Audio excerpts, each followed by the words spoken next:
1999 ശബരിമലയിലെ ദ്വാരപാലക ശില്പങ്ങളുടെ ചിത്രം 24 കിട്ടി.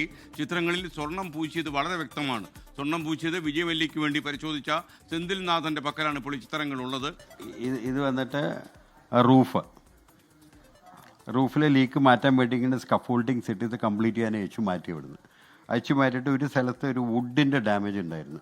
ആ ഡാമേജ് റെക്ടിഫൈ ചെയ്തതിനു ശേഷം വീണ്ടും തിരിച്ച് ഇതേപോലെ ആ പൊസിഷനിൽ വെച്ച് നമ്മൾ റെക്ടിഫൈ ചെയ്ത് ലീക്ക് പ്രൂഫായിട്ട് നമ്മൾ തിരിച്ചു കൊടുത്തു. എന്നിട്ട് കൊടുത്തൊരു സമയത്ത് ഞാൻ ഇന്ന കാര്യങ്ങളൊക്കെ സൂക്ഷിച്ചില്ലെങ്കിൽ ഭാവിയിൽ ഇതേപോലെ ചോർച്ച വരാൻ സാധ്യത പറഞ്ഞ് എഴുതി കൊടുത്തിട്ട് വന്നേക്കണം.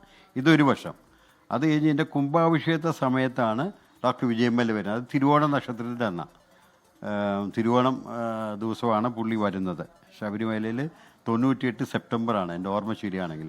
അപ്പോൾ കണ്ട് വളരെ സന്തോഷപ്പെട്ടതിന് പറഞ്ഞ് എൻ്റെ കെയർ ഓഫൊക്കെ ചോദിച്ചു, എൻ്റെ അനുഭവങ്ങൾ ചോദിച്ചു, എല്ലാം നമ്മൾ പറഞ്ഞു. പറഞ്ഞ ശേഷം പറഞ്ഞു എന്നെ കാണണം എന്ന് പറഞ്ഞു.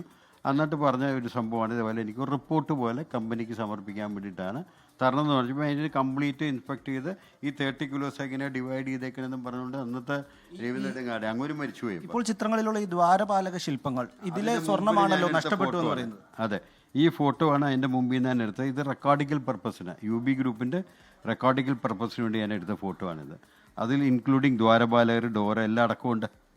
പിന്നെ അത് ചെയ്തില്ല എന്ന് പറയാൻ പറ്റില്ല ഡെഫിനറ്റായിട്ട്. പിന്നെ 100% 24 ക്യാരറ്റിലാണ്ട് ഈ പ്രോസസ്സ് ചെയ്യാൻ പറ്റില്ല. അമാൽഗമേഷൻ പ്രോസസ്സ് 100% റൂൾഡ് ഔട്ടാണ്. വേറെ ഒരു സ്വർണവും വെച്ച് ചെയ്യാൻ പറ്റില്ല. സ്വർണം ചെയ്യാൻ ലോസാണത്.